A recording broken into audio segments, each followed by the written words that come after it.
ಬರೆದಂಥ ಜ್ಞಾನ ಶತಕಂ ಎನ್ನುವ ಗ್ರಂಥದ 88ನೆಯ ಶ್ಲೋಕ ಇಂದಿನ ಆಧಾರದ ವಿಷಯವಾಗಿದ್ದು, ಹಿಂದಿನ 2 ಶ್ಲೋಕದಲ್ಲಿ ಜ್ಞಾನಿ ಯಾವಾಗಲೂ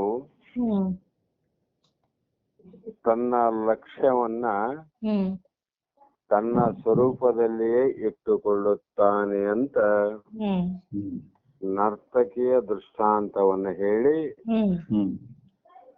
ಮುಂದೆ ಜ್ಞಾನಿಯು ಕೂಡ ಎಲ್ಲದರಲ್ಲಿ ಸಮದರ್ಶಿಯಾಗಿರುತ್ತಾನೆ. ಅಂದರೆ ನಿನ್ನೆ ಹೇಳಿದ ಪ್ರಕಾರ ಆತ ಊಟದಲ್ಲಾಗಲಿ, ಸ್ವಾದದಲ್ಲಾಗಲಿ, ಕಂಬಳಿಯಲ್ಲಾಗಲಿ, ನವ್ಯ ವಸ್ತ್ರದಲ್ಲಾಗಲಿ, ಗೋಷ್ಠದಲ್ಲಾಗಲಿ, ಮೇಲ್ಮಂದಿರದಲ್ಲಾಗಲಿ, ಗೋಕ್ಷೀರದ ಹಾಲಾಗಲಿ ಅಥವಾ ಗಂಜಿ ಆಗಲಿ, ಬಂಗಾರದಿಂದ ಹೊಳೆಯುವ ಮಂಚವಾಗಲಿ ಅಥವಾ ಹುಲ್ಲಿನ ಹಾಸಿಗೆ ಆಗಲಿ, ಆತ ನಿರ್ಮಲ ಬ್ರಹ್ಮಜ್ಞಾನಿ. ಅವನಲ್ಲಿ ಶ್ರೇಷ್ಠ ಅಂದ್ರೆ ಇದು ಬಹಳ ಶ್ರೇಷ್ಠವಾದದ್ದು, ಇದು ಕನಿಷ್ಠವಾದದ್ದು ಅನ್ನುವಂತ ಭೇದವನ್ನ ನೋಡಿದ್ರೆ ಎಲ್ಲದರಲ್ಲಿಯೂ ಸಮತ್ವ ಭಾವದಿಂದ ಆ ಜ್ಞಾನಿ ಕೂಡಿರ್ತಾನ. ಅದಕ್ಕೆ ಬ್ರಹ್ಮಜ್ಞಾನಿಯು ಹೇಗೆ ವರ್ತನೆ ಅಂದ್ರೆ ಇದನ್ನ ನೀನು ವಿಚಾರ ಮಾಡಿ ನೋಡು ಅಂತ ಹೇಳಿದ್ರಿ. ಅಂದಾಗ ಬ್ರಹ್ಮಜ್ಞಾನಿ ಆತ ಮಲಗುವ ಸಮಯದಲ್ಲಿ ಊಟ ಉಪಚಾರಗಳಲ್ಲಿ ಯಾವುದೇ ಒಳ್ಳೆಯದು ಕೆಟ್ಟದ್ದು ಅನ್ನುವಂತ ಭಾವವಿಲ್ಲದೆ ಎಲ್ಲವೂ ಸಮಾನವೆಂದು ತಿಳಿದಿರುತ್ತಾನೆ ಎಂದು ಹೇಳಿದರು. ಈ ರೀತಿ ಊಟ ಉಪಚಾರಗಳು ಹೇಗಿದ್ದರೂ ಸಮಯಾನುಸಾರ ಸರ್ವರು ಸಹಿಸಿಕೊಂಡು ಲೋಕದಲ್ಲಿ ವ್ಯವಹರಿಸುವುದು ಉಂಟು. ನಾವು ಕೂಡ ಸ್ಥಳಕ್ಕೆ ಹೋದಾಗ ಸಾಮಾನ್ಯ ಜನರು ಈ ಊಟದಲ್ಲಿ ಹೆಚ್ಚು ಕಡಿಮೆ ಆದ್ರೂ ಕೂಡ ಸಮಾನವಾಗಿ ಅದನ್ನು ಸ್ವೀಕಾರ ಮಾಡ್ತಾರ. ಒಂದು. ಇನ್ನೊಂದು, ಸಾಮಾನ್ಯ ಜನರು ಕೂಡ ಪರಸ್ಥಳದಲ್ಲಿ ಹೋದಾಗ ಆತನು ಮಂಚ ಹಾಸಿಗೆಯನ್ನ ನೋಡಂಗಿಲ್ಲ, ಏನು ಸಿಗ್ತದ ಅದರಲ್ಲೇ ತೃಪ್ತಿಯನ್ನ ಪಡ್ತಾನ ಅಂತ ಅರ್ಥ. ಇದು ಸಾಮಾನ್ಯ ಜನರು ಕೂಡ ಇದು ಮಾಡ್ತಾರ, ಜ್ಞಾನಿಯು ಕೂಡ ಮಾಡ್ತಾನ ಸಮಯಾನುಸಾರ. ಆಯಾ ಸಮಯದಲ್ಲಿ ಹೇಗೆ ಪ್ರಾಪ್ತಿ ಆಗ್ತದ ಅದರಲ್ಲಿ ಅವರು ಅನುಸರಿಸಿಕೊಂಡು ಹೋಗ್ತಾರ. ಆದರೆ ಪ್ರಪಂಚ ವ್ಯವಹಾರದಲ್ಲಿ ಒಂದೊಂದು ಸಲ ಬಂದು ಒದಗುವ ಕೆಲವು ಲಾಭದ ದೃಷ್ಟಿ, ಇನ್ನೊಂದು ನಷ್ಟದ ದೃಷ್ಟಿ, ಮತ್ತು ಇನ್ನೊಂದು ಜಯ ಮತ್ತು ಅಪಜಯ ಅನ್ನುವಂತ ದೃಷ್ಟಿ, ಮತ್ತೊಂದು ಸುಖ ದುಃಖಾದಿಗಳಲ್ಲಿ ಎಲ್ಲವೂ ಕೂಡ ಸಮಯ ಬಂದಾಗ ಸಹನೆಯನ್ನು ಮಾಡಿಕೊಂತಾರ. ಆದರೆ ಸಮತ್ವ ಭಾವ ಬ್ರಹ್ಮಜ್ಞಾನಿಯಲ್ಲಿ ಇರುತ್ತದೆ. ಇಲ್ಲಿ ಲೋಕದಲ್ಲಿ ನಾವು ಕೂಡ ಸಮತ್ವ ಭಾವವನ್ನು ನೋಡ್ತೀವಿ. ಅಂದಾಗ ಈ ಸಮತ್ವ ಭಾವ ಬ್ರಹ್ಮಜ್ಞಾನಿಯಲ್ಲಿ ಇರ್ತದೋ ಅವರಲ್ಲೇ ಇರ್ತದಂದ್ರೆ ಸಾಮಾನ್ಯ ಜನರಲ್ಲಿ ಇರಬಾರ್ದಾಗಿತ್ತು. ಸಾಮಾನ್ಯ ಜನರಲ್ಲಿ ಕೂಡ ಉಂಟು ಅಂದ್ರೆ ಜ್ಞಾನಿಯಲ್ಲಿ ಇರುವುದೇನು ದೊಡ್ಡ ಕೆಲಸ ಅಲ್ಲ ಎಂಬ ಪ್ರಶ್ನೆ ಆ ಪ್ರಶ್ನೆಗೆ ಉತ್ತರವನ್ನ ಹ್ಮ್ ಈ 88ನೆಯ ಶ್ಲೋಕದಲ್ಲಿ ಹೇಳ್ತಾರಮ್ಮ. ಹ್ಮ್ ಹ್ಮ್ ಹೇಗೆಂದ್ರೆ ಹ್ಮ್ ಸುಖಂ ದುಃಖಂ ಲಾಭ ವ್ಯಯಂ ಅಪಜಯ ಚ ಹ್ಮ್ ಅತಿ ವಿಜಯ ಕ್ಷಾಧ ತೃಪ್ತಿ ಹ್ಮ್ ಪೂಜಾ ಹನನಂ ಅಪಕೀರ್ತಿ ಹ್ಮ್ ಘನಶಯ ನುತಿ ನಿಂದ ಆರೋಗ್ಯಂ ಹ್ಮ್ ಋಕ್ ಅಸಮ ದರಿದ್ರಂ ವಿಭವತ ಹ್ಮ್ ಮತೌ ಭಿನ್ನಾಪಿ ಈಶತ್ ಲಗತಿ ಯತಿ ಭಾವೇ ಸಮತಯ ಅಂತ ಈ ಶ್ಲೋಕದಲ್ಲಿ ಹೇಳ್ತಾರೆ. ಅಂದರೆ ಸುಖಂ ಮತ್ತು ದುಃಖ ಮತ್ತು ಲಾಭ ವ್ಯಯಂ ಅಂದ್ರೆ ಲಾಭ ಮತ್ತು ನಷ್ಟ. ವ್ಯಯ ಅಂತ ಸಂಸ್ಕೃತದಲ್ಲಿ ನಷ್ಟಕ್ಕೆ ಹೇಳ್ತಾರ. ಅಂದ್ರೆ ಸುಖ ಅಂದ್ರೆ ಸಂತೋಷ, ದುಃಖ ಅಂದ್ರೆ ಕಷ್ಟ. ಈ ಸುಖ ಮತ್ತು ದುಃಖ ಯಾವಾಗ ಆಗ್ತದೆ ಹೆಚ್ಚಾಗಿ ಅಂದ್ರೆ ನಮಗೆ ಯಾವುದೇ ಒಂದು ರೀತಿ ಲಾಭ ಅಂದಾಗ ಸುಖ ಆಗ್ತದ, ಯಾವುದಾದ್ರೂ ಒಂದು ರೀತಿಯಿಂದ ನಷ್ಟ ಆದಾಗ ಅಲ್ಲಿ ದುಃಖ ಆಗ್ತದೆ. ಇದಕ್ಕೆ ಸುಖ ದುಃಖ ಅಂದ್ರು ಅದರಿಂದ ಲಾಭ ನಷ್ಟ ಅಂತ. ಅದರಿಂದನೇ ಜಯ ಅಪಜಯವು. ನನ್ನಂತೆ ಅಂದುಕೊಂಡಂತೆ ಸುಖ ಆದ್ರೆ ಜಯ ಅನ್ಕೊಂಡ್ವಿ, ಅದು ಆಗದೆ ಇದ್ದಾಗ ಅದಕ್ಕೆ ಅಪಜಯ ಅಂತೀವಿ. ಇವೆಲ್ಲ ಜಗತ್ತಿನಲ್ಲಿ ನಡೀತಕ್ಕಂತ ಪ್ರಪಂಚದಲ್ಲಿ ತೋರುವಂತ ಕ್ರಿಯೆಗಳಿವು. ಕ್ಷುಧ ತೃಪ್ತಿ ಒಂದು. ಕ್ಷುಧ ಅಂದ್ರೆ ಹಸಿವೆ, ಅದಕ್ಕ ಊಟ ಮಾಡಿದಾಗ ಆಗೋ ತೃಪ್ತಿ. ಮತ್ತು ಅರ್ಚನೆಯು ಅಂತ ಹೇಳಿ, ಅರ್ಚನೆ ಅಂದ್ರೆ ಅಲ್ಲಿ ಪೂಜಿಸುವುದು. ಅತ್ಯವು ಅಂದ್ರೆ ನಾಶವಾಗುವುದು. ಕೀರ್ತಿ ಮತ್ತು ಅಪಕೀರ್ತಿಯು,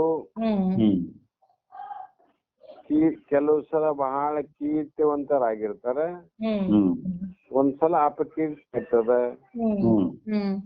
ಮತ್ತೆ ಒಂದು ಸಲ ಜನರು ಪುರಸ್ಕಾರವನ್ನು ಮಾಡ್ತಾರೆ. ನಮಗೆ ಯಾವಾಗ ಜಯ ಆಯ್ತು, ಜಯದಿಂದ ಯಾವಾಗ ಲಾಭ ಆಯ್ತು, ಆ ಲಾಭದ ಸಮಯದಲ್ಲಿ ನಮಗಾಗುವಂತ ಸುಖ ಏನದ, ಆ ಸುಖವನ್ನು ನೋಡಿ ಜನರು ನಮಗ ಪುರಸ್ಕಾರವನ್ನು ಮಾಡ್ತಾರೆ. ಮತ್ತೆ ಆ ಒಂದೊಂದು ಸಮಯದಲ್ಲಿ ಯಾರು ನಮ್ಮನ್ನ ಪುರಸ್ಕಾರ ಮಾಡಿದ್ರು, ಯಾರು ನಮ್ಮನ್ನ ಕೊಂಡಾಡಿದ್ರು, ಅವರೇ ನಮ್ಮನ್ನ ಒಂದೊಂದು ಸಲ ತಿರಸ್ಕಾರವನ್ನು ಮಾಡ್ತಾರೆ. ಮತ್ತೆ ಪ್ರಪಂಚದಲ್ಲಿ ದೇಹದಲ್ಲಿ ಆರೋಗ್ಯವಾದ, ಅದರ ವಿರುದ್ಧವಾದ ರೋಗವಾದ. ಎಲ್ಲಿ ಆರೋಗ್ಯ ಅದ ಅಲ್ಲಿ ರೋಗ ಅದಂತ ಅರ್ಥ ಮಾಡೋದು. ಯಾಕಂದ್ರೆ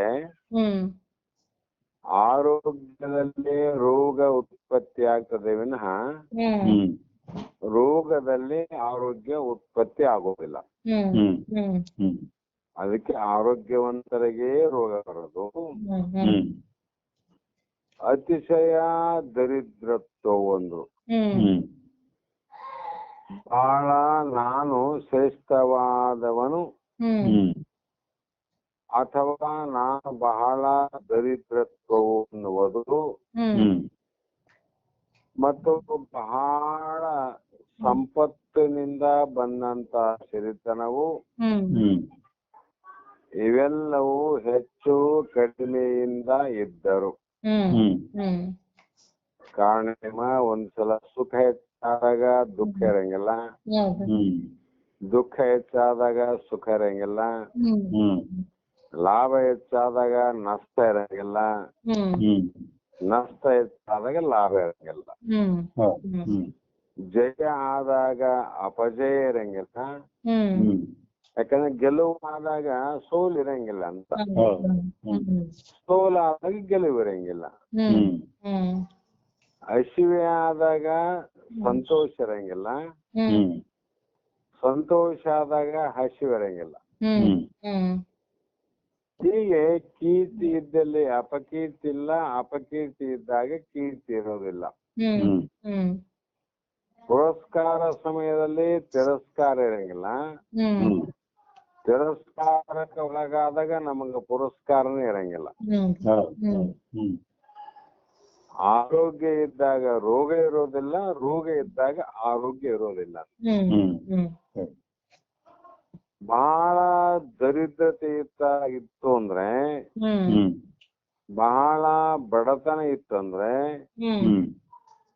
ಹೆಚ್ಚಿನ ಸಿರಿತನ ಇರಂಗಿಲ್ಲ ಅಂತ, ಹೆಚ್ಚಿನ ಸಂಪತ್ತು ಶ್ರೀಮಂತಿಕೆ ಇರಂಗಿಲ್ಲ. ಬಹಳ ಶ್ರೀಮಂತಿಕೆ ಆದಂದ್ರೆ ದೊಡ್ಡ ದರಿದ್ರತನ ಇರಂಗಿಲ್ಲ ಅಂತ. ಇವೆಲ್ಲವೂ ಹೆಚ್ಚು ಕಡಿಮೆ ಅಂದ್ರು. ಒಂದು ಇದ್ದಾಗ ಇನ್ನೊಂದಿಲ್ಲ, ಇನ್ನೊಂದಿದ್ದಾಗ ಮತ್ತೊಂದಿಲ್ಲ. ಇವೆಲ್ಲವೂ ಹೆಚ್ಚು ಕಡಿಮೆಯಿಂದ ಕೂಡಿದ್ದರೂ ಕೂಡ ಆ ಬ್ರಹ್ಮವೆತ್ತನ ಬುದ್ಧಿಯಲ್ಲಿ, ಆ ಬ್ರಹ್ಮಜ್ಞಾನ ಬುದ್ಧಿಯಲ್ಲಿ ಇವು ಯಾವೂ ಹೆಚ್ಚು ಕಡಿಮೆ ಇರಂಗಿಲ್ಲಮ್ಮ, ಎಲ್ಲರಲ್ಲಿ ಸಮತ್ವ ಅಂದ್ರು. ಸುಖ ಬಂದ್ರು ಹಂಗೆ, ದುಃಖ ಆದ್ರೂ ಹಂಗೆ, ಲಾಭ ಆದ್ರೂ ಅಷ್ಟೇ, ನಷ್ಟ ಆದ್ರೂ ಅಷ್ಟೇ. ಎಲ್ಲ ಮೇಲೆ ಹೇಳಿದಂತ ಜಯ ಅಪಜಯ, ಹಸಿವು ತೃಪ್ತಿ, ಕೀರ್ತಿನೇ ಇರ್ಲಿ ಅಪಕೀರ್ತಿ ಇರ್ಲಿ, ಪುರಸ್ಕಾರವೇ ಇರ್ಲಿ ತಿರಸ್ಕಾರವೇ ಇರ್ಲಿ, ದೇಹ ಆರೋಗ್ಯದಿಂದನೇ ಇರ್ಲಿ ಅನಾರೋಗ್ಯದಿಂದನೇ ಇರ್ಲಿ, ದರಿದ್ರತನವೇ ಇರಲಿ ಹೆಚ್ಚಾದ ಸಂಪತ್ತೇ ಇರಲಿ, ಆದರೆ ಆತನ ಬುದ್ಧಿಯಲ್ಲಿ ಮಾತ್ರ ಸಮತ್ವ ಇರ್ತದಂತ. ಆದ್ರೆ ಅಜ್ಞಾನಿಗಳಲ್ಲಿ ಊಟದ ವಿಷಯದಲ್ಲಿ, ಹಾಸಿಗೆ ವಿಷಯದಲ್ಲಿ ತಡ್ಕೊಂತಾರೆ ಇವರು. ಎಲ್ಲೋ ಹೋದಾಗ ವ್ಯವಸ್ಥೆ ಇಲ್ಲ ಅಂದ್ರೆ ಎಲ್ಲಿಯಾದ್ರೂ ಮಲಗ್ತೀವಿ, ವ್ಯವಸ್ಥೆ ಇಲ್ಲ ಅಂದ್ರೆ ಎಲ್ಲಿಯಾದ್ರೂ ಊಟೋಪಚಾರ ಮಾಡ್ತೀವಿ. ಆದರೆ ಇಂಥ ಒಂದು ಪ್ರಸಂಗ ಬಂದಾಗ ಅವನ್ನ ಸಾಮಾನ್ಯ ಜನರಿಗೆ ತಾಳಿಕೊಳ್ಳುವಂತ ಸಾಮರ್ಥ್ಯ ಇರೋದಿಲ್ಲ, ಆ ಶಕ್ತಿ ಇರಂಗಿಲ್ಲ ಅವರಲ್ಲಿ. ಆದರೆ ಬ್ರಹ್ಮಜ್ಞಾನಿಯ ಬುದ್ಧಿಯಲ್ಲಿ ಮಾತ್ರ ಸಮತ್ವ ಇರ್ತವೆ, ಎಲ್ಲರೂ ಸಮಾನಾಗಿ ಸ್ವೀಕಾರ ಮಾಡ್ತಾರೆ. ಅದಕ್ಕೆ ಬ್ರಹ್ಮನಿಷ್ಠನಾದ ಯತಿಯು ಯಾಕ ಇಷ್ಟೆಲ್ಲ ಸಮತ್ವ ಭಾವದಿಂದ ಇದ್ದಾನಂದ್ರೆ, ಪ್ರಾರಬ್ಧ ಕರ್ಮದಿಂದ ಉಂಟಾಗುವ ಸುಖ ದುಃಖಾದಿ ದ್ವಂದ್ವಗಳೆಲ್ಲವಂದ್ರು. ಪ್ರಾರಬ್ಧ ಕರ್ಮದಿಂದನೇ ಸುಖ ದುಃಖಾದಿಗಳಿಗೆ ಜಯ ಅಪಜಯ ಮೇಲೆ ಹೇಳಿದಂತ ಎಲ್ಲವೂ ಕೂಡ ಪ್ರಾರಬ್ಧ ಕರ್ಮದಿಂದ ಪ್ರಾಪ್ತಿಯಾದಂತವು. ಆ ಕರ್ಮ ವೈಚಿತ್ರ್ಯವೆಂದು ಅರಿತುಕೊಂಡಿರುವುದರಿಂದ ಇವೆಲ್ಲವೂ ಹಾಗೆ ಹೋಗುವಂತವು ಜೀವನದಲ್ಲಿ ಕರ್ಮದ ವೈಚಿತ್ರ್ಯ ವಿನಃ ನನಗೆ ಬ್ರಹ್ಮನ ಸ್ವರೂಪಕ್ಕೆ ಸಂಬಂಧಪಟ್ಟವಲ್ಲ ಇವು. ಅದರಂತೆ ಸಂಚಿತ ಕರ್ಮ, ಪ್ರಾರಬ್ಧ ಅನ್ನುವಂತ ವರ್ತಮಾನದ ಕರ್ಮ, ಆಗಾಮಿ ಎನ್ನುವಂತ ಭವಿಷ್ಯತ್ ಕಾಲದ ಕರ್ಮಗಳೇನವ, ಆ ಕರ್ಮಗಳ ವಿಚಿತ್ರತೆಯಿಂದ ಇವೆಲ್ಲವೂ ಬಂದು ಹೋಗ್ತಾವ. ಆದ್ದರಿಂದ ಆ ಕರ್ಮ ವೈಚಿತ್ರ ಎಂದು ಅರಿತುಕೊಂಡಿರುವುದರಿಂದ ಅಜ್ಞ ಜನರಲ್ಲಿ ಖೇದ ಮೋದಗಳು ಉಂಟಾಗುತ್ತವೆ. ಅವ್ರಿಗೇನ ಖೇದ ಅಂದ್ರೆ ದುಃಖ, ಮೋದ ಅಂದ್ರೆ ಸುಖ ಆದಂಗ ಆಗ್ತಾವ. ಆದರೆ ಜ್ಞಾನಿಯಲ್ಲಿ ಉಂಟಾಗುವುದಿಲ್ಲ. ಯಾಕೆ ಉಂಟಾಗುವುದಿಲ್ಲ ಅಂದ್ರೆ ಆತನು ಕರ್ಮದ ಪ್ರಾರಬ್ಧಗಳನ್ನ ಸಂಚಿತ ಮತ್ತು ಆಗಾಮಿ ಪ್ರಾರಬ್ಧಗಳನ್ನ ಆ ಪ್ರಾರಬ್ಧಗಳ ಧರ್ಮಗಳಾದ ಊಚ ನೀಚ ಭೋಗಗಳು ಅವು ಬಹಳ ಕನಿಷ್ಠವಾದದ್ದು ಶ್ರೇಷ್ಠವಾದ ಭೋಗ ಏನವ ಅವೆಲ್ಲೂ ತಟಸ್ಥವಾದರೂ ಅವುಗಳನ್ನ ಸಮದೃಷ್ಟಿಯಿಂದ ನೋಡುತ್ತಾನೆ ಎಂಬ ಭಾವ. ಅವೆಲ್ಲವನ್ನ ಹೇಗೆ ನೋಡುತ್ತಾನಂದ್ರೆ ಸಮತ್ವ ಭಾವದಿಂದ ಸಮದೃಷ್ಟಿಯಿಂದ ನೋಡ್ತಾನ. ಸುಖ ಆದಾಗ ಲಾಭ ಆದಾಗ ಎಷ್ಟು ಸಂತೋಷದಿಂದಾನ, ದುಃಖ ನಷ್ಟ ಆದಾಗ ಕೂಡ ಅಷ್ಟೇ ಸಂತೋಷದಿಂದ ಇರ್ತಾನ. ಯಾವ ಕಾರಣಕ್ಕೂ ಮನಸ್ಸನ್ನ ವಿಚಲಿತವಾಗದಂತೆ ಏಕಾಗ್ರತೆಯಿಂದ ಸಮತ್ವ ಭಾವದಿಂದನೇ ಸಮದೃಷ್ಟಿಯಿಂದನೇ ನೋಡುತ್ತಾನೆ ವಿನಃ ಅವನಲ್ಲಿ ಅಸಮದೃಷ್ಟಿ ಇರುವುದಿಲ್ಲ ಎನ್ನುವುದೇ ಭಾವ ಅಂತ. ಅದಕ್ಕೆ ಸಿದ್ಧಾರೂಢರಂತವರು ಮತ್ತು ನಾವು ನೋಡಿದ ಕಣ್ಣಾರೆ ಕಂಡಂತ ಬಸವಾನಂದ ಮಹಾಸ್ವಾಮಿಗಳು ಅವರು ಈ ಒಂದು ಶ್ಲೋಕದಲ್ಲಿ ಏನು ಬಂದವ್ರಿ ಅವೆಲ್ಲವೂ ಕೂಡ ಆತ್ಮಜ್ಞಾನಿಯ ಅಂತ ಸದ್ಗುರು ಬಸವಾನಂದಲ್ಲಿ ನಾವು ಪ್ರತ್ಯಕ್ಷ ನೋಡಿವಿ. ಅವ್ರಿಗೆ ಸುಖ ದುಃಖ ಅಂತ ಒಂದೂ ಗೊತ್ತಾಗ್ಲಿಲ್ಲ, ಏನ ಲಾಭ ನಷ್ಟ ಅಂತ ಒಂದೂ ಗೊತ್ತಾಗ್ಲಿಲ್ಲ, ಜಯ ಅಪಜಯ ಅಂತಿದ್ದಿಲ್ಲ, ಊಟ ಮಾಡಿದ್ರು ಅಷ್ಟೇ ಹಸಿವಾದ್ರೂ ಅಷ್ಟೇ. ಮತ್ತೆ ಇದು ಬಹಳ ಚಲೋ ಆದ ಅಂತ ಭೋಗ ಇದ್ರು ಕೂಡ ಅವ್ರು ಒಂದು ತುತ್ತನ್ನ ಹೆಚ್ಚಿಗೆ ಸ್ವೀಕಾರ ಮಾಡ್ಯಾರ. ಯಾಕಂದ್ರೆ ನಿನ್ನೆನೆ ಹೇಳ್ಯಾರ ಮೊದಲ ಕ್ಷೀರದಲ್ಲಿ ಆಗಲಿ ಅಥವಾ ಇನ್ನೊಂದು ವಸ್ತುವನ್ನಲ್ಲಾಗಲಿ ಗಂಜಿಯಲ್ಲಿ ಭಾವ ಹಾಲು ಕುಡಿದು ಇರೋದು, ಹಾಲು ಕುಡಿದ್ರು ಕೂಡ ಗಂಜಿಯ ಭಾವ ಬರ್ಲಾರದು. ಗಂಜಿ ಅಂತ ಬ್ಯಾಡಲಿಲ್ಲ, ಹಾಲಂತ ಕೊಡ್ತಿರ್ಲಿಲ್ಲ ಅವ್ರು. ಯಾಕೆಂದ್ರೆ ಎರಡೂ ಸಮದೃಷ್ಟಿ.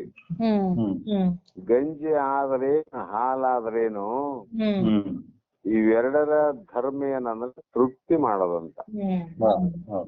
ಏನ್ ತೃಪ್ತಿ ರೀ ಅಂದ್ರೆ ಕ್ಷುದೆ,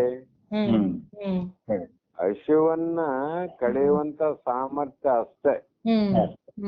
ಹಾಲು ಕುಡಿದ್ರು ಕೂಡ ಹಸಿವು ಕಡಿತದ, ಗಂಜಿ ಕುಡಿದ್ರೆ ಹಸಿವು ಕಡಿತದ. ಈ ರೀತಿಯಾಗಿ ರೋಗ ಆರೋಗ್ಯ ರೋಗ ಅಂತ ಏನ್ ಹೇಳ್ಯಾರ, ಅವರಿಗೆ ಆರೋಗ್ಯದಲ್ಲಿ ಒಂದು ಸಲ 2003ನೇ ಇಸ್ವಿಯಲ್ಲಿ ಯಾವ ಜನರಿಗೆ ಶಾಸ್ತ್ರಕ್ಕೆ ತೊಂದರೆ ಆಗುತ್ತದೆ ಅನ್ನೋ ಭಾವದಿಂದ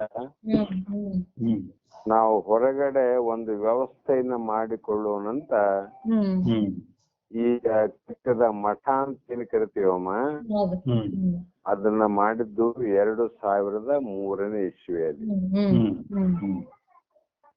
ಆ ಯಾವ ಜನವರಿ ಇರ್ಬೇಕು, 2003 ಜನವರಿ 20ನೇ ತಾರೀಕು ಈ ಮಠವನ್ನ ಉದ್ಘಾಟನೆ ಮಾಡಿ, ಉದ್ಘಾಟನೆ ಅಂದ್ರೆ ನಮ್ಮ ನಮ್ಗ ಗುರುಗಳು ಗುರುಗಳು ಕುಂತ ಅದೇ ದೊಡ್ಡ ಉದ್ಘಾಟನೆ. ಅವರು ಒಳಗೆ ಇರತಕ್ಕಂಥವ್ರು ಹೊರಗಡೆ ವಿಶಾಲವಾಗಿ ಎಲ್ಲರ ಎದುರಿಗೆ ಕಾಣುವಂಗ ಕುಂತು ಹೇಳ್ತಿದ್ರಲ್ಲ, ಅದೇ ನಮ್ಮ ದೊಡ್ಡ ಸಂಭ್ರಮ. 20ನೇ ತಾರೀಕು ಶಾಸ್ತ್ರ ಹೇಳ್ಯಾರಿ, 21 ಹೇಳಿದ್ರು, 23ನೇ ತಾರೀಕಿಗೆ ಶಾಸ್ತ್ರ ಹೇಳ್ತಾ ಹೇಳ್ತಾ ಅವ್ರಿಗೆ ಪ್ಯಾರಲಿಸಿಸ್ ಅಂತ ಏನ್ ಕರಿತೀವಲ್ರಿ, ಅದು ಕುಂತಲ್ಲೇ ಅಟ್ಯಾಕ್ ಆಗಿ ಅವ್ರ ಗೋಣು ಹಿಂಗ್ ಕೆಳಗೆ ಆಗ್ಬಿಟ್ರಿ. ಅವಾಗ ನಾನು ಆ ದಿನ ಸ್ವಲ್ಪ ರಾಯಚೂರಿಗೆ ಹೋಗಿದ್ದೀನಿ. ನಾನು ತಾತನವ್ರಿಗೆ ಹೇಳಿದ್ದೆ ನನ್ನ ಕೆಲಸ ಇದ್ದಪ್ಪ ಸ್ವಲ್ಪ ಹೋಗಿ ಬರ್ತೇನಂತ. ಆಯ್ತು ತುಂಬ ನೀವ್ ಹೋಗಿ ಬಾ ಅಂತ ನನಗೆ ಹೇಳಿದ್ರಿ. ಬಟ್ ನಾನೇನಂದ್ರೆ ಗುರುಗಳು ಬಂದ ಮೇಲೆ ಯಾವುದೇ ಕಾರ್ಯಕ್ಕೆ ಹೊರಡ್ಬೇಕಾದ್ರೆ ಅವರಿಗೆ ತಿಳಿಸಿ ಅವ್ರಿಗೆ ನಮಸ್ಕಾರ ಮಾಡಿ ಹೋಗ್ತಿದ್ದೇನ, ಅವ್ರ ಗಮನಕ್ಕೆ ತರದ ಯಾವ ಕಾರ್ಯವನ್ನು ಮಾಡಿಲ್ರಿ. ಅದು ಪ್ರಪಂಚನೇ ಇರ್ಲಿ ಪಾರಮಾರ್ಥ ಇರ್ಲಿ, ತಾತಿಗೆ ಹೇಳೇ ಹೋಗ್ರಿ ನಾವು.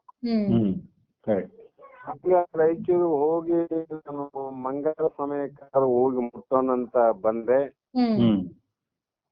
8 ಗಂಟೆಗೆ ಇನ್ನ 15 ನಿಮಿಷ ಹತ್ರ ಬಂದೆ ನಾನು. ಯಾಕಂದ್ರೆ ಎಷ್ಟಾದ್ರೂ ಶಾಸ್ತ್ರ ಕೇಳಬೇಕಂತ ಅಪೇಕ್ಷೆ. ಬರೋದ್ರೊಳಗಾಗಿ ಅವ್ರ ತಾತನ್ನ ಇಲ್ಲಿ ನಮ್ ಜನ ಎಲ್ಲ ನೋಡಿ ಬೆಡ್ರೂಮ್ ಅಲ್ಲಿ ಅವ್ರು ಮಲಗಿಸಿದ್ರಿ. ನಾನು ಬಂದೆ, ಏನೋ ಗಡಬಡ ಅಂತೇಳಿ ಆಶ್ಚರ್ಯ ಆಯ್ತು. ಏನು ಅಂದಾಗ ಎಲ್ಲ ಹೇಳಿದ್ರು ನನಗ, ಈ ತರ ಒಂದ್ಸಲ ಹೊಡಿತಪ್ಪ, ಮತ್ತೆ ಅವ್ರು ಬಿಡ್ಲಿಲ್ಲ, ಮತ್ತೆ ಶಾಸ್ತ್ರ ಹೇಳಕ್ ಪ್ರಾರಂಭ ಮಾಡಿದ್ರು, ಮತ್ತೊಂದ್ಸಲ ಅಟ್ಯಾಕ್ ಆಯ್ತು, 2ನೇ ಸಲ ಇದು ಅಟ್ಯಾಕ್ ಆದದ್ದು. ಅದಕ್ಕಾಗಿ ನಾವು ಇಲ್ಲಿ ಸ್ವಲ್ಪ ವಿಶ್ರಾಂತಿಯಾಗಿ ಇಲ್ಲಿ ಶಾಸ್ತ್ರ ಬಿಡಿಸಿ ಬಂದ್ವಿ ಅಂದ್ರು. ಬಹಳ ಚಲೋ ಮಾಡಿದ್ವಿ. ನಾನು ತಕ್ಷಣ ನಮಸ್ಕಾರ ಮಾಡಿ ಎಲ್ಲ ಕೇಳಿದೆ ಹೆಂಗ ಏನಂತ. ಅವ್ರಿಗೆ ನನಗೆ ಏನಾದ್ರು ಆಗಿದೆ ಅನ್ನತಕ್ಕಂತ ಲಕ್ಷಣ ಇದ್ದಿಲ್ಲ ನೋಡ್ರಿ. ಅಷ್ಟ ಏನಾಯ್ತು ಅಂದ್ರೆ ಅವ್ರಿಗೆ ಸ್ವಲ್ಪ ಗೊತ್ತಿತ್ತು ನನಗ. ಯಾಕೆ ಗೊತ್ತು ಅಂದ್ರೆ ಇದು ಸ್ವತಃ ನನಗೆ ಅನುಭವ ಆಗಿತ್ತು. ಈ ತಾತನವರು, ಸಿದ್ಲಿಂಗ ತಾತನವರು ಬರೋಕ್ಕಿಂತ ಮುಂಚೆ, ಆ ಮುಂಚೆ ಅಂದ್ರೆ ಒಂದು 4 ವರ್ಷ ಆಗಿರ್ಬೋದು ನೋಡ್ರಿ, 2-3 ವರ್ಷ ಅಂತ ಆಗಿತ್ತು. ನಾನು ಒಂದು ದಿನ ರಾಯಚೂರಿಗೆ ಹೋಗಿ ಯಾವ್ದೋ ಒಂದು ನ್ಯಾಯ ಇತ್ರಿ, ಅವಾಗ ಇಂಥವೆಲ್ಲ ಭಾಳ ಮಾಡ್ತಿದ್ದೀವಿ. ಯಾರನ್ನು ಸಮಸ್ಯೆ ಹೋಗೋದು ಬರೋದು, ಅವ್ರಿಗೆ ಕೈಲಾದಷ್ಟು ತಿಳುವಳಿಕೆ ಹೇಳೋದು, ಒಟ್ಟು ಯಾವುದೇ ಕಾರಣಕ್ಕ ಅವ್ರ ಜೀವನ ಒಳ್ಳೆಯದಾಗಲಂತ ಕಲ್ಪನೆಯಿಂದ ಕೆಲವು ಸಂದರ್ಭ ಬಂದಾಗ ಹೋಗ್ತಿದ್ವಿ. ಅದೇ ಪ್ರಕಾರ ಒಂದು ಸಂದರ್ಭವನ್ನ ಮುಗಿಸಿ ರಾತ್ರಿ 10 ಗಂಟೆಗೆ ಬಂದಿರೋ ಮನೆಗೆ ನಾ ಹೇಳ್ತಕ್ಕಂಥದ್ದು ಸಿದ್ಧಲಿಂಗ ತಾತನವರು ಬರೋಕ್ಕಿಂತ ಮುಂಚೆ. ಆ ರಾತ್ರಿ ಮನೆಯಲ್ಲಿ ಬಂದು ಬಿಸಿ ರೊಟ್ಟಿ ಮಾಡಿದ್ರಮ್ಮ, ರೊಟ್ಟಿ ಊಟ ಮಾಡಿದ್ರೆ ಬೆಡ್ರೂಮ್ ಅಲ್ಲಿ ಮಲಗಿದೆ. ಅದ್ ಏನಾಯ್ತು ಅಂದ್ರೆ ಬೆಳಿಗ್ಗೆ ಸ್ವಲ್ಪ ಸೋಮಾರಿತನ ಅಂತ ಆಲಸ್ಯ ಇದ್ದಂಗೆ ಆಲಸ್ಯ ಆಯ್ತ್ರಿ. ನಾನು ಹಂಗೆ ಮಲಗಿದೆ, ಬೇಗ ಹೇಳಿಲ್ಲ. ಮನೆಗ ಸಮಯ ಬಾಳಾಗ್ಯದ, ಆಫೀಸಿಗೆ ಹೋಗ್ಬೇಕಲ್ಲ, ಆ ಕಾರಣಕ್ಕೆ ಎಬ್ಬಿಸಿದ್ರು. ನಾನ್ ಮಲಗಿದಲ್ಲೇ ಮಾತಾಡ್ತೇನ್ರಿ, ಎಲ್ಲ ಯಾಕೋ ನನಗೆ ಬೇಜಾರು ಅನಿಸ್ತದ, ಇವತ್ತು ರಜೆ ಹಾಕ್ತೀನಿ ಹೋಗಲ್ಲ ಅಂತೆ. ಅವಾಗ ಅವ್ರ ಏನ್ ಹೇಳಿದ್ರು, ಆಯ್ತು ಆಫೀಸಿಗೆ ಹೋಗಿದ್ರೆ ಪರವಾಗಿಲ್ಲ, ಸಮಯ ಬಹಳ ಆಗ್ಯದ, ಸ್ವಲ್ಪ ಎದ್ದು ಮುಖ ತೊಕೊಂಡು ಟೀ ಕುಡೋದು ಬೇಕಾದ್ರೆ ಮತ್ತೆ ಮಲಗ್ರಿ ಅಂತ ಹೇಳಿದ್ರು. ಸರಿ ಅಂತೇಳಿ ಸಮಯನ 9 ಮೇಲೆ ಆಯ್ತು, 9:30 ಹಂಗಾಗಿತ್ರಿ. ನಾನು ಹೇಳ್ಬೇಕಂತ ಹೇಳಿ ಈ ಚಾಚಿದ ಕಾಲನ್ನ ಹಿಂಗ ವಾಪಸ್ಸು ತಗೋಬೇಕಂದ್ರೆ ಈ ಕಾಲೇ ಬರ್ತಿಲ್ಲ ನನಗೆ. ಕಾಲು ಬರ್ತಾ ಇಲ್ಲ ನನಗಿದ್ರೆ ಒಳಗಡೆ ಯಾಕೆ ಹಿಂಗಾಯ್ತು ಕಾಲಂತ ಸರಿ ಅಂತೇಳಿ ಮತ್ತೆ ಒಂದೇ ಕಾಲಿನ ಮೇಲೆ ಭಾರ ಹಾಕಿ ರೈಟ್ ಸೈಡ್ ಮಾಡಿದ್ದು ಲೆಫ್ಟ್ ಸೈಡ್ ಕಾಲಿಗೆ ಭಾರ ಹಾಕಿ ಮತ್ತೆ ಈ ಬಲಗಡೆ ಕೈಯನ್ನ ಈ ಮಂಚಕ್ಕೆ ಹಾಕಿ ಭಾರ ಹಾಕಿ ಕೂಡ್ಬೇಕಂತ ವಿಚಾರ ಮಾಡ್ತೇನೆ. ಈ ಕೈ ಕೂಡ ಕಾಲಾದಂಗ ಆಗಿದ್ರಿ. ಇವು ಬರ್ತಾ ಇಲ್ಲ, ನನ್ನ ಸ್ವಾಧೀನದಾಗಿಲ್ಲ ಬಲಗೈ ಮತ್ತು ಬಲಗಾಲು. ನನಗೆ ಗೊತ್ತಾಯ್ತು ಇದು ನನಗೆ ಇದೇ ಅಟ್ಯಾಕ್ ಆಗಿದೆ ಅಂತ ಅನಿಸ್ತು ನೋಡ್ರಿ. ಅನ್ನಿಸ್ತದ, ಒಂದ್ ಕಡೆ ನಗು ಬರ್ತದ, ಏನಿದು ಜೀವನ, ಏನ್ ದೇಹ ಅಂತ ಕಲ್ಪನೆ ನನ್ಗ. ಮತ್ತೆ ಎದ್ದು ಕೂತ ಮೇಲೆ ಮನೆಗೆ ಏನಾಯ್ತು ಅಂದ್ರೆ ಏನಿಲ್ಲ, ನಾನು ಅಲ್ಲಿಗೆ ಬರ್ಲಿಕ್ಕೆ ಆಗೋದಿಲ್ಲ ಅಂತ ಹೇಳಿದಾಗ ಅವರು ಒಂದು ತಂಬಿಯಲ್ಲಿ ನೀರು, ಒಂದು ಮುಖ ತೊಳಕಕ್ಕೆ ಒಂದು ಬುಗುಣಿ, ಇಲ್ಲೇ ತೊಳ್ಕರ್ರಿ ಚಾಲಿ ತಂದು ಕೊಡ್ತು ಅಂದ್ರು. ಸರಿ ಅಂತ ಈ ಕೈಯಲ್ಲಿ ನೀರ್ ಹಾಕಿ ನನ್ನ ಬಲಗೈಯಲ್ಲಿ ಮುಖಕ್ಕ ನೀರು ಹಚ್ಚು ತೊಳಿಬೇಕಂದ್ರೆ ಎಲ್ಲೆಲ್ಲೋ ಹೋಗ್ತದೆ ಕೈ. ಅಂದ್ರೆ ನಿರ್ದಿಷ್ಟವಾದ ಪ್ರಜ್ಞೆ ಸ್ವಾಧೀನ ಕೈಯಲ್ಲಿಲ್ಲ. ಮುಖಕ್ಕೆ ನೀರು ಹಚ್ಚಬೇಕಂದ್ರೆ ಕಿವಿಗೆ ಹೋಗ್ತದೆ ಕೈ. ಅವಾಗ ಪಕ್ಕ ಆಯ್ತು ನಮ್ಗೆ ಇದು ಪ್ಯಾರಲಿಸ್ ಅಟ್ಯಾಕ್ ಆಯ್ತು ಅಂತ. ನಂತರದಲ್ಲಿ ಅವರೆಲ್ಲ ಬಂದ್ರು, ಆಸ್ಪತ್ರೆಗೆ ಹೋಗಿದ್ವಿ. ಅದು ಬೇರೆ ಕತೆ. ಬಟ್ ಇದಕ್ಕೆ ಔಷಧವನ್ನ ನಾನು ಹಾಕೊಂಡಿದ್ದಿಲ್ರಿ. ಇದಕ್ಕೆ ಔಷಧವನ್ನ ತಗೊಂಡಾಗ ಇಲ್ಲಿ ರಸ್ತಾಪುರ್ ಅಂತ ಶಾಪೂರಲ್ಲಿ ಒಂದು ರಸ್ತಾಪುರ್ ಅಂತ ಬರ್ತ್ರಿ. ರಸ್ತಾಪುರಲ್ಲಿ ಒಂದು ಆಯುರ್ವೇದಿಕ್ ಔಷಧ ಇದೆ. ಮೊದಲ ಪೂರ್ವದಲ್ಲಿ ಬಹಳ ಜನರಿಗೆ ಇದು ಔಷಧ ದಿವ್ಯವಾದ ಔಷಧ ರೀ. ಯಾರಿಗಾದ್ರೂ ಪ್ಯಾರಲೈಸ್ ಬಂದ್ರೆ ಸೀದಾ ಅಲ್ಲಿಗೆ ಹೋಗಾರಿ. ನಾನು ಆಸ್ಪತ್ರೆಗೆ ಹೋದಾಗ ಭಟ್ ಅವ್ರಿದ್ರೆ ಅವರು ಕೂಡ ಔಷಧ ಉಪಚಾರ ಮಾಡಿದ್ರು. ಮತ್ತೆ ಹೈದರಾಬಾದ್ ಕಳಿಸಿದ್ರು. ಹೈದರಾಬಾದ್ಗೆ ಹೋಗಿ ಬಂದ್ಮೇಲೆ ಸ್ಮಾಲ್ ಸ್ಟ್ರೋಕ್ ಆಗ್ಯದ ನಮಗಂತ ಅವ್ರು ಹೇಳಿದ್ರು. ಅದನ್ನು ತಗೊಂತಿದ್ದಿಲ್ಲ ಟ್ರೀಟ್ಮೆಂಟ್. ಅವ್ರು ಒಂದೇ ಒಂದು ಟ್ಯಾಬ್ಲೆಟ್ಸ್ ಕೊಟ್ಟಿದ್ರಿ.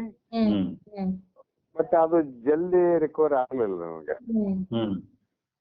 ಮತ್ತೆ ರಸ್ತಾಪುರದಲ್ಲಿ ಹೋಗಿ 14 ದಿವಸ ಔಷಧ ತಗೊಂಡು ನಂತರ ಅದೆಲ್ಲ ಸ್ವಲ್ಪ ಸ್ವಾಧೀನ ಬಂದಂಗಾತ್ರಿ. ಆದ್ರೆ ಅವತ್ತ ಆದಂತ ಏನು ಸ್ಟ್ರೋಕ್ ಆದಲ್ರಿ, ಇವತ್ತಿಗೂ ಕೂಡ ನನ್ನಲ್ಲಿ ಅದ ಸಿಂಪ್ಟಮ್ಸ್ ಆದ್ರಿ. ನಿಮಗ್ ಗೊತ್ತಾಗಲ್ಲ ಅದು ಏನಾದಂತ. ನನಗ್ ಗೊತ್ತದು. ನಾನು ತಾತನ ಘಟನೆ ನೋಡಿದಾಗ ನನಗ ಅನಿಸ್ತರಿ, ಇದು ವಯಸ್ಸು ಬೇರೆ ಆಗಿತ್ತಲ್ರಿ ಅವ್ರಿಗೆ. ಪಾಪ ಈಗ ಏನ್ ಮಾಡೋದಂತ ಹೇಳಿ 10 ಗಂಟೆಗೆ ನಾನು ಕಾಕರಗಲ್ಲಿ ಫೋನ್ ಮಾಡಿದೆ. ಫೋನ್ ಮಾಡಿ ರಾತ್ರಿ ಯಾರಾದ್ರೂ ಊರಿಂದ ಹೋಗಿ ರಸಾಪುರ ಔಷಧವನ್ನ ಇಲ್ಲಿ ತಂದು ಕೊಡಬೇಕು, ತಾತ ಈ ತರ ಆಗಿದೆ ಅಂತ ಅವ್ರಿಗೆ ಫೋನ್ ಮಾಡಿದಲ್ರಿ. ಅವರು ಯಾರು ಗಾಡಿ ಕೊಟ್ಟು ರಾತ್ರಿ ಕಳಿಸಿ ರಸಾಪುರದಲ್ಲಿ ಔಷಧ ತಗೊಂಡು ಬೆಳಿಗ್ಗೆ 6 ಗಂಟೆಗೆಲ್ಲ ರೆಡಿ ಇತ್ರಿ. ಬೆಳಿಗ್ಗೆ 6 ಗಂಟೆಗೆ ಆಡಿನ ಹಾಲಲ್ಲಿ ಅದನ್ನ ತಗೋಬೇಕ್ರಿ. ಪತ್ತೆ ಮಾಡೋದು ಗೊತ್ತಿತ್ತು ನನಗ. ಅದನ್ನ ಕುಡಿಸ್ತಾ ಬಂದಿವ್ರಿ. ಅದು 6-7 ದಿನ ಆದಾಗ ಅದೇನಾತ್ರಿ ಅಂದ್ರೆ ತಾತನವರಿಗೆ ಒಂದು ತರ ಅದ್ರದ್ದು ತಾಳ್ಮೆ ಶಕ್ತಿ ಬಂತು ನೋಡ್ರಿ ಅವ್ರಿಗೆ.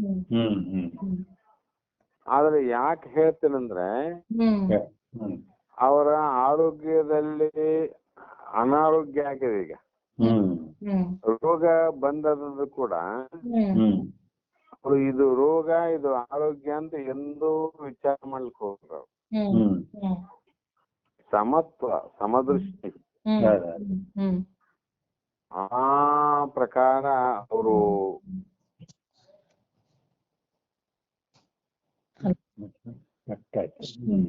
ಹಲೋ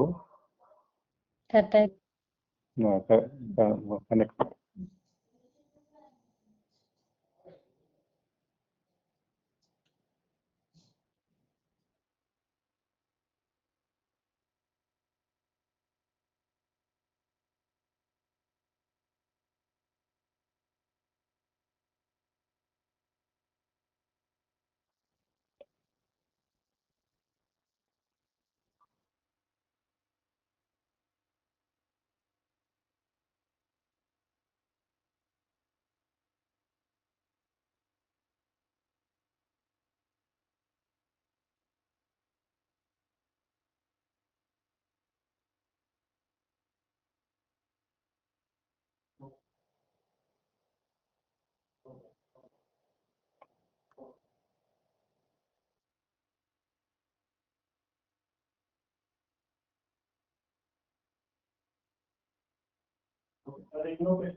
ಒಂದ್ ಮಿನಿಟ್ ಅಮ್ಮ.